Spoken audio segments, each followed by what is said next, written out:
as Oscar Wilde put it, be yourself, everyone else is taken. Or Brené Brown put it, let go of who you think you should be, embrace who you are. I really believe that is that I find that even if people can work it out, they still second guess themselves and go, yeah, but that might not be as successful. I should be more like this person. I should be more like that person. Or they look up their organization and see very different leaders to them and say, oh, they lead completely different to me. I don't think I'm going to make it. And I would say just hold in there. If you work out who you are, then you can be that leader you want to be. Welcome to Jane Jackson Careers, a podcast that takes your career to the next level. Here's your host, Jane Jackson, author of Amazon Careers bestseller, Navigating Career Crossroads.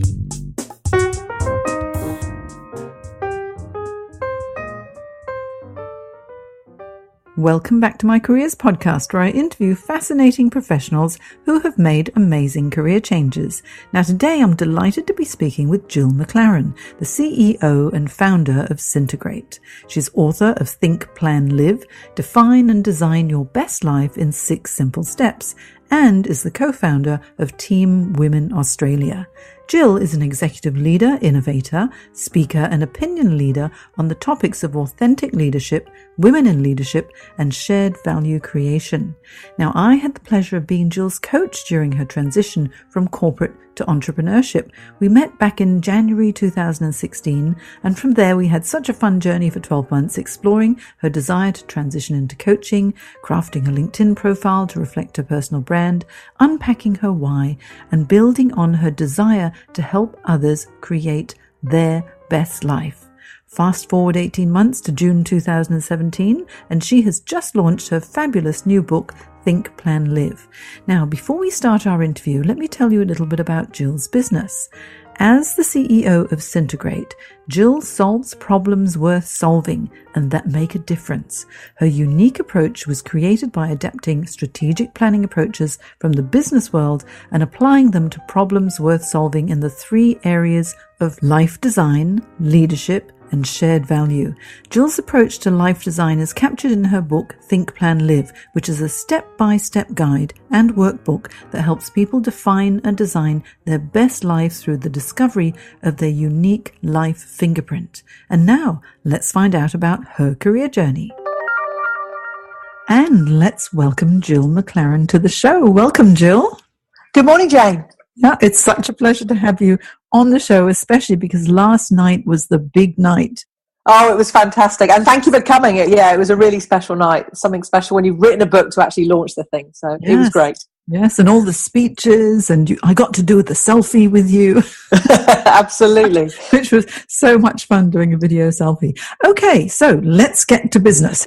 How about, to kick us off, can you tell us a little bit about your early career aspirations when you were a young girl, and then we'll go through your career journey a bit, and then how you made that big transition into entrepreneurship? We can. In terms of my journey, I'm someone who, when I was younger, really didn't know what I wanted to do. So I think I've kind of captured some of that in the book. What I've come to realize later is that I was something quite different than what I thought. But back then, as a school kid, I wasn't exactly sure. So what I ended up doing at that time was kind of doing geography at university with no idea of where that was going to lead.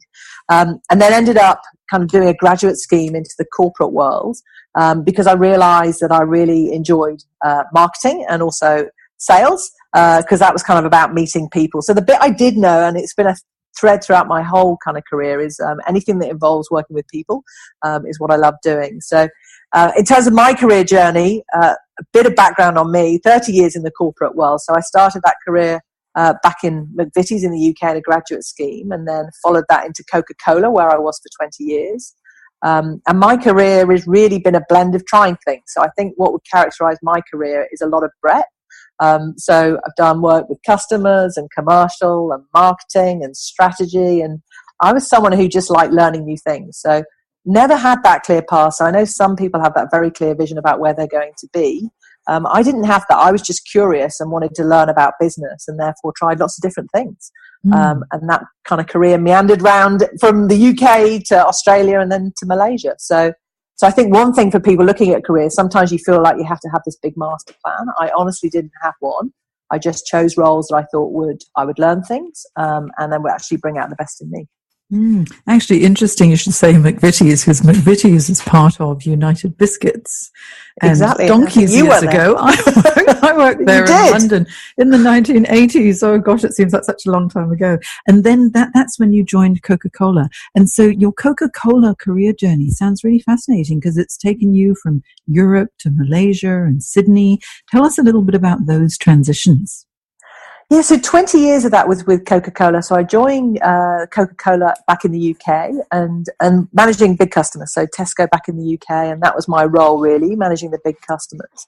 But then I realised I had a greater love of strategy. So I ended up moving across to a different part of the Coca-Cola business, which is the Coca-Cola company, and actually doing a strategy role and an insights role. So leading all of the strategy work for Europe. I'm really working in that area with insights and a lot of research work, which actually I've realised again is a big passion of mine. So what I've come to learn later is kind of I just love problem solving and trying to work out, meaty strategic challenges. So strategy work back there, but then really realising I love the commercial space. So moved from the UK to Australia to do a role as head of commercial and franchise here in Australia. And then after that, because I'd kind of done other work in between on the breadth, was be the general manager for Singapore and Malaysia. So that was an interesting kind of transition to be general management, the whole thing in a completely different country and cultural environment. So that was kind of the journey there. But in parallel, I was actually, for the last 10 years, with the Women's Leadership Council for Coca-Cola as well. So there aren't as many women leaders in our business, and we had a goal of getting to 50-50 male and female leadership in the business. So that was actually a pivotal part. It wasn't core to my role, but being part of 19 women from around the world who would kind of meet and then work out, how do we change the gender dynamics within our business was a really, really interesting journey and incredibly rewarding. And through that, I realized that women may lead differently, and some of the challenges that women face in terms of juggling careers. So that was a pivotal part. So as well as my, career journey, as in the role I was doing, I felt a real passion for women in leadership as well, about how do women lead being authentically them, which is actually quite a different leadership style. So enabling people to really voice what that looked like and actually show up in a different way. Yeah, you've been exposed to so many different cultures, and so going from Europe to Australia and then into Asia as well, that you've got this really solid understanding of how to really communicate effectively across cultures. So it's not just, women in leadership versus men in leadership. It's also how to lead in a culturally sensitive way too. What are your thoughts on how things are different in Europe versus Australia versus Asia? I think the dynamics shift, cultural dynamics definitely shift between each of those markets. The UK and Australia are more similar. Even then, Australia is a very upfront place. So, you pretty much say what you think in Australia even the work norms. So a much flatter structure. People in the organisations, regardless of kind of seniority, do expect to be able to voice their opinion in the right way, but everyone gets heard. In the UK, I still think it's slightly more status oriented in that regard. And then again, going into Asia, quite different. So, the expectation is that the senior leader does have all the answers, and there's a high degree of respect and reverence to that within the broader organisation. And that was interesting. One thing I did shift, actually, even working in Asia, that was kind of an existing norm, and I had to be very cognizant of that and give clear direction. But certainly working within Malaysia, I found an incredibly talented team of local people there who really did have amazing opinions and hadn't actually necessarily had those heard because they felt that they were too low down the pecking order. So that was a real shift, that although you have to be respectful of cultural norms, is at times you can actually shift them. And then after I kind of, at the end of that time, people saying how much they felt heard and bringing out the best of them in a team was probably one of the things I'm most proud of, is living with those norms, but also how do you shift some of them to enable people to really, as I say, bring out the best of them in teams. That's a big passion of mine, what I would call inclusive leadership. So I am passionate about diversity in the gender sense, but from that journey, I really realised that it's got a much broader definition. So, true diversity is different perspectives and thinking, different cultures, different age, yes, gender. That melting pot is what makes amazing teams. So that was a real passion point. Is like, if you only could bring out the best of every individual, and then what they can contribute to the team, that's really powerful. But it's not always easy though, because those cultural dynamics are quite complex to navigate. So you do need a pretty high IQ to kind of navigate some of those things. And sometimes Western leadership does actually butt up against Asian leadership as well. So that was interesting.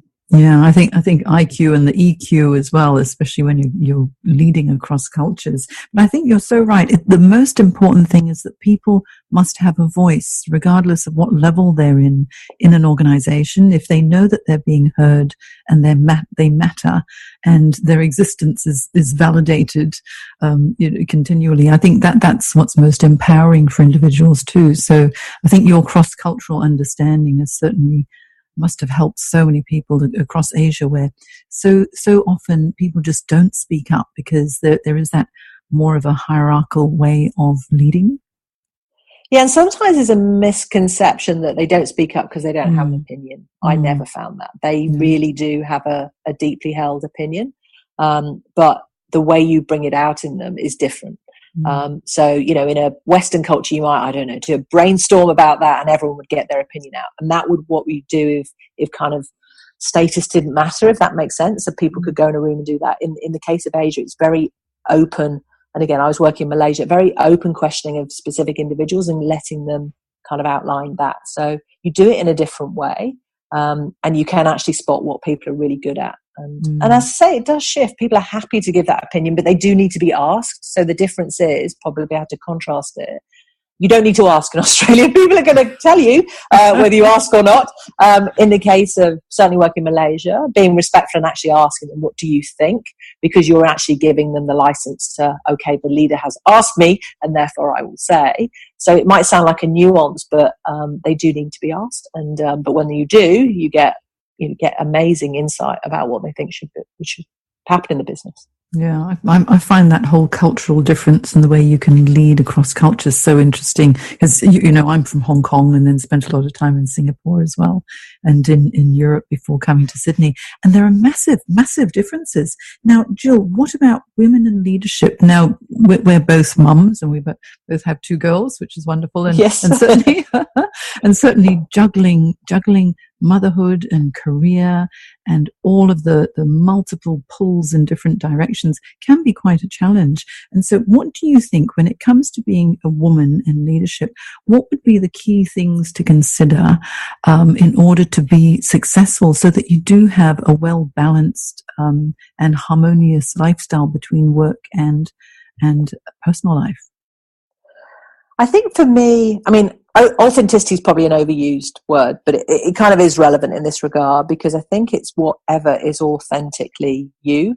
I think the biggest downfall I see in people is trying to carry on in business like you did when you didn't have children. I certainly did that to start with, so having twin girls as I did and having a full-on career at the time, it wasn't the norm at that time. So I try to carry on as if, don't worry, I've not got kids at all. It's kind of going to carry on as normal, still working ridiculous hours. And it results in complete burnout. And you feel like you're doing a really poor job as at work and also actually as being a mum. So one thing that really struck me is I had to get a hold of that pretty quickly and try and work out, how does my work life look different now?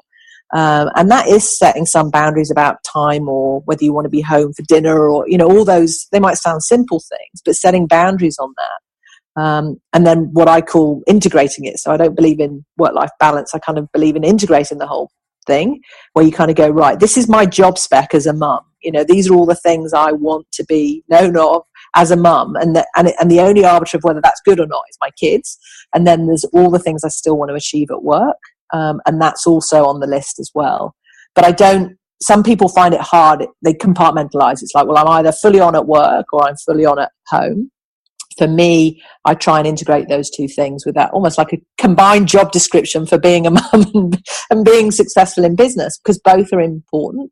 Some people make the choice they want to give up work to be a mum, and I totally respect that. In my case, I knew I needed the mental stimulation, and I knew I needed to kind of achieve what I wanted to at work. But I absolutely knew I would not do that to the detriment of being a great mum. So I did, if I did all of that and then at the end of it, I felt like I'd messed up my kids and they'd had a miserable life as me as a working mum, I would have felt terrible, So regular check-ins with them, even now, I'm checking in about how we're doing, am I giving the right time? And they tell you what's important as well. So I think the other thing is people assume what's important for their kids. They'll give you a list of things that are really important to them that they really want you to do. Like in my case, like parent teacher, really important. Home for dinner, because we all love cooking together. So let's be home for dinner and cook dinner together. Okay. Some of the other things weren't as important that we beat ourselves up on. So there's some very simple things, but I think the summary is plan it, as in what do I want that job spec of a mum and a job spec of my career to look like, and then truly navigate towards that. Sounds like, you've got the balance right, Gill. I think that sounds amazing, because so many people when I'm coaching as well, they have this mother guilt thing where it's like, am I being a good mother? Am I being a good corporate citizen? If I decide to spend time just looking after the children, am I doing myself a disservice by not remaining at work? And really, it's a personal choice, isn't it? And it's so important not to feel guilty, whatever your choices are, because you're the only person who knows what's right for you and your family. And what absolutely. And another simple tip with that is what I talk about is going from a task model to an outcome model. So a task model is, here's all the things I could do. This is my long list of things. And then an outcome model is, at the end, I want, in my case, well-rounded daughters who are happy in what they do and feel like we've got a great family life. That's an outcome. Now, there's many methods to get there. In work, I wanted to get to ultimately to that general management level and lead a team in my authentic way through collaboration, for example. So those were two outcomes I had. And therefore, I could navigate that whole range of different ways, whereas often people I find focus on the tasks. So I have a very long task list, but it doesn't really navigate. You don't keep that line of sight on what outcome you want to get. So you can actually clutter your life with a whole load of things, quite frankly, that aren't as important. Whereas if you just set that, what I call your North Star of an outcome, say, look, I'm just trying to get there. And therefore, as long as I can navigate that, and that goes for how people juggle. So this guilt thing, Jane, I totally agree with you on that. People feel guilty.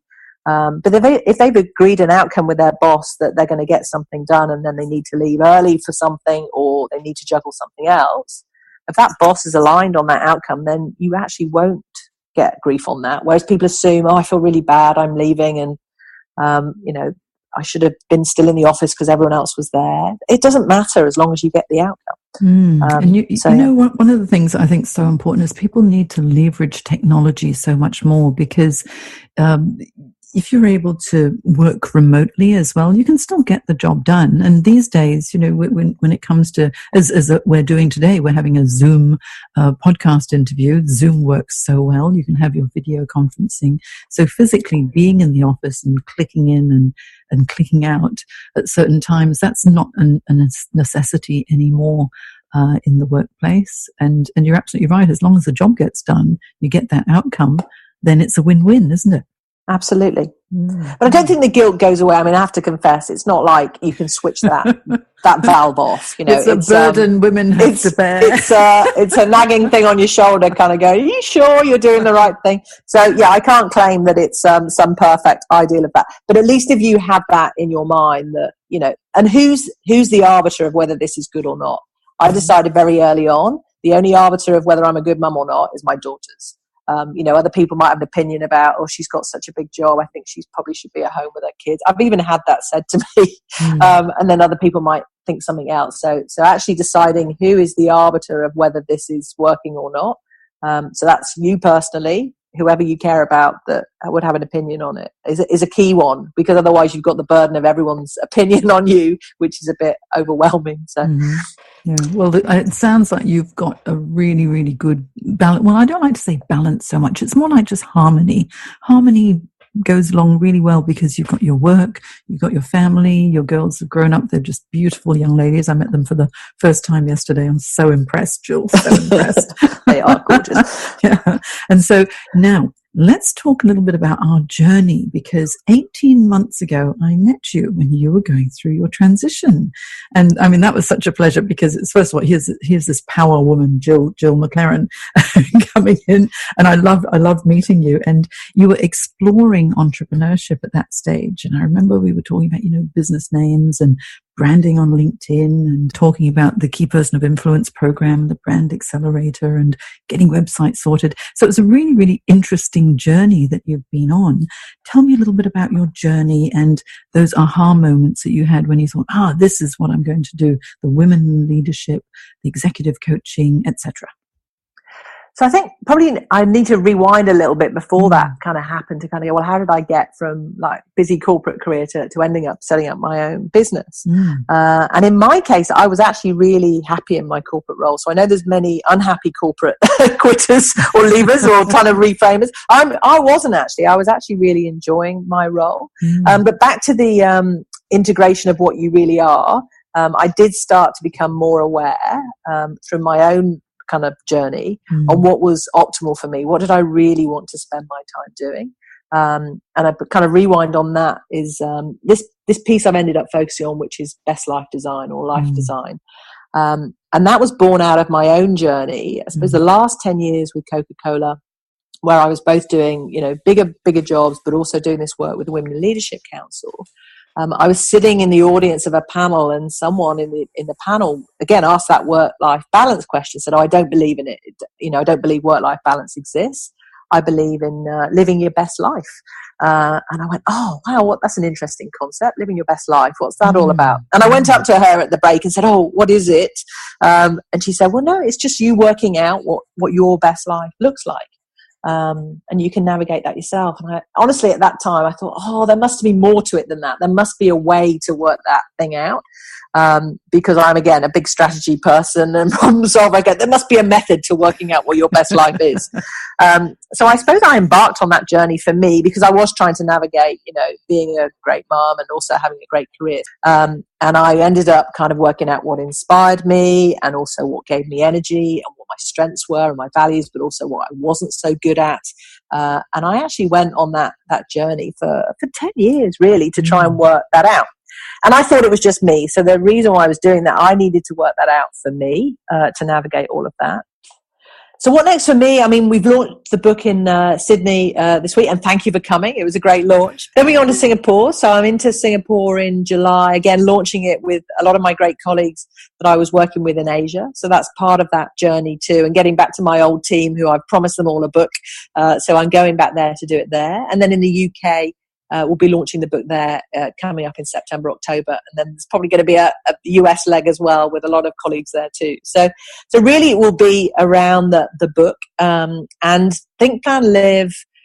I've realized again at my core is this passion for life design. So linked to the book, there's workshops coming up. So I'm doing workshops with Syntegrate. Women in leadership programs. I've also got a partnership with and co-founder of Team Women Australia. So we're running an Unleash program for Team Women Australia on the 26th of August here.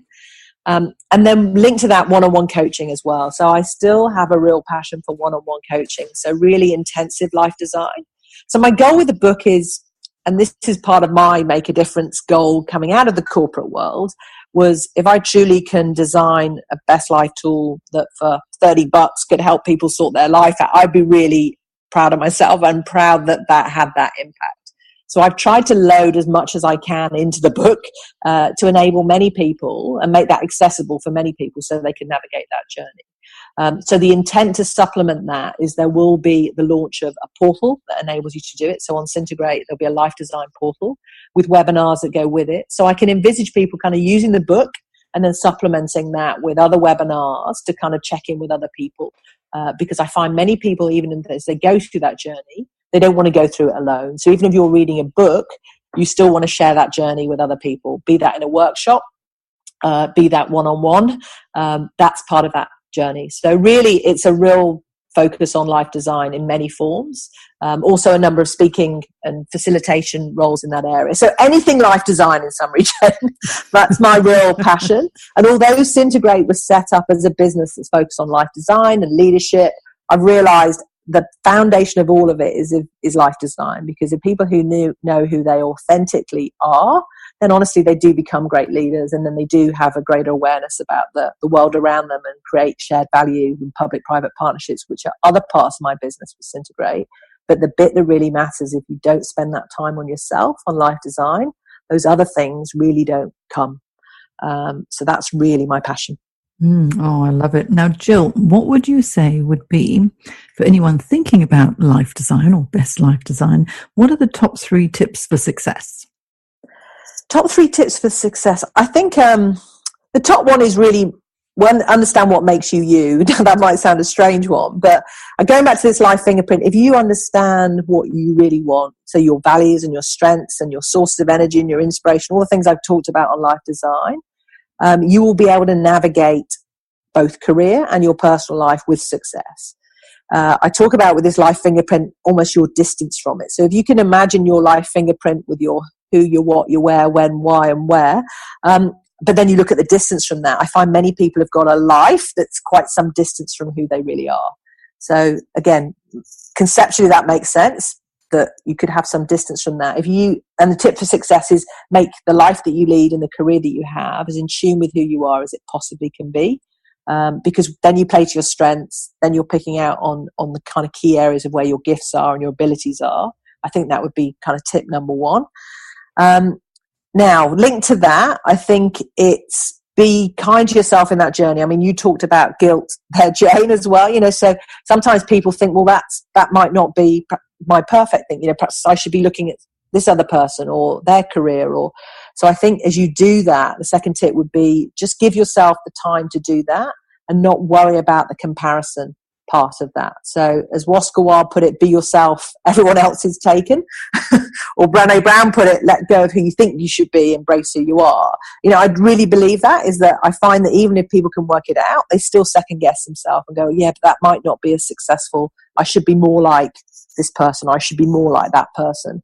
Or they look up their organization and see very different leaders to them and say, oh, they lead completely different to me. I don't think I'm going to make it.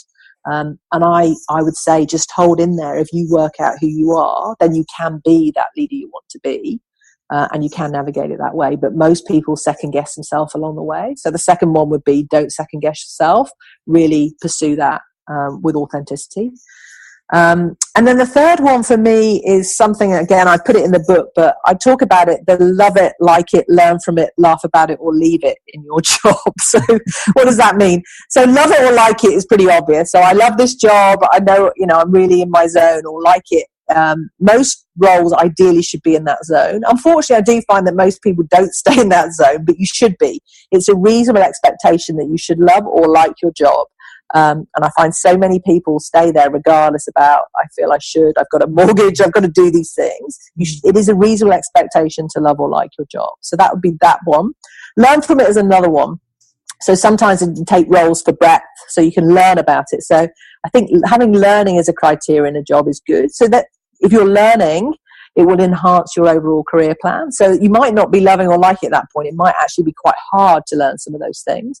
But often when you look back on your career, you kind of go, do you know what? I learned a lot from that job, or I learned a lot from that leader, even if they weren't the best leader. Or learning is a key part of it. So have learning as a criteria. Laugh about it is like, if all else fails, laugh about it, because at times business goes into crisis. And I find at times people lose their authenticity.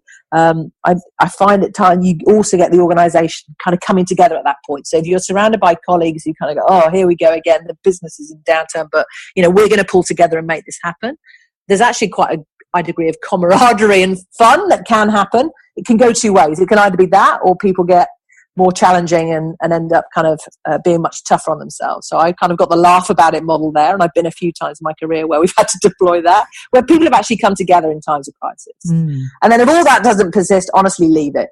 Leave it, don't put up with it, because I find too many people stay in roles or with leaders or in jobs that don't make them happy for far too long. And they almost become a victim of the role. So they don't leave it when they really know that they should. And then they stay there longer, and then they enjoy it less, and then they don't do such a good job, and then they start doubting themselves. There's a cycle that goes down from not loving what you do. So for me, the third tip is it is a reasonable expectation to love and like what you do. And therefore, if you start to feel that you're not, change it. Don't stick there, because the amount of people who stick there, and I'm sure you find the same coaching people on career, people stay where they're not happy, and it actually becomes a downward spiral. So that would be the third tip.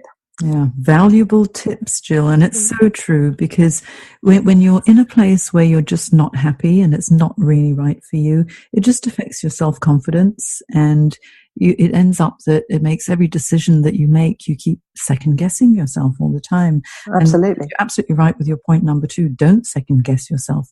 Be kind to yourself and don't make comparisons. Lead your own life. You know, I came across this one saying a couple of weeks ago that I love so much. It says, a flower does not think of competing with the flower next to it. It just blooms.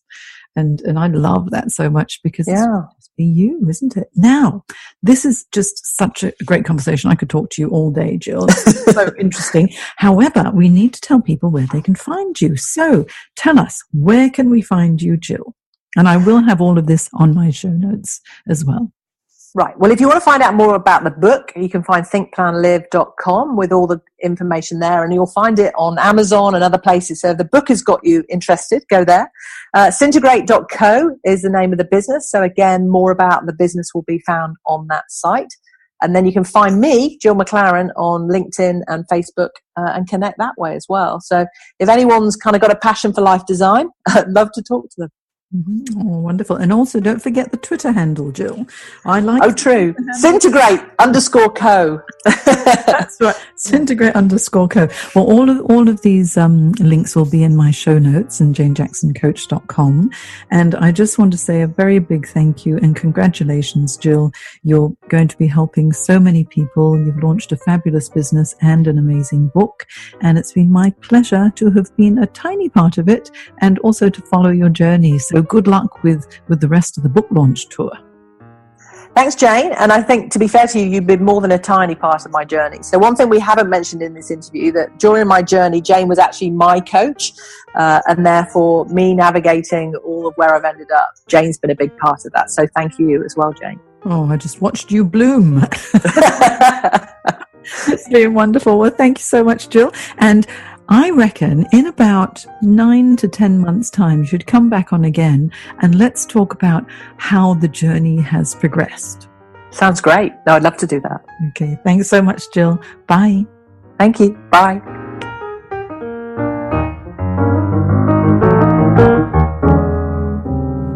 If you'd like to find out how coaching can help you, visit janejacksoncoach.com, where not only will you be able to listen to other fascinating interviews from professionals who've made amazing career changes, you'll also be able to download some free ebooks and guides on how to manage your career effectively.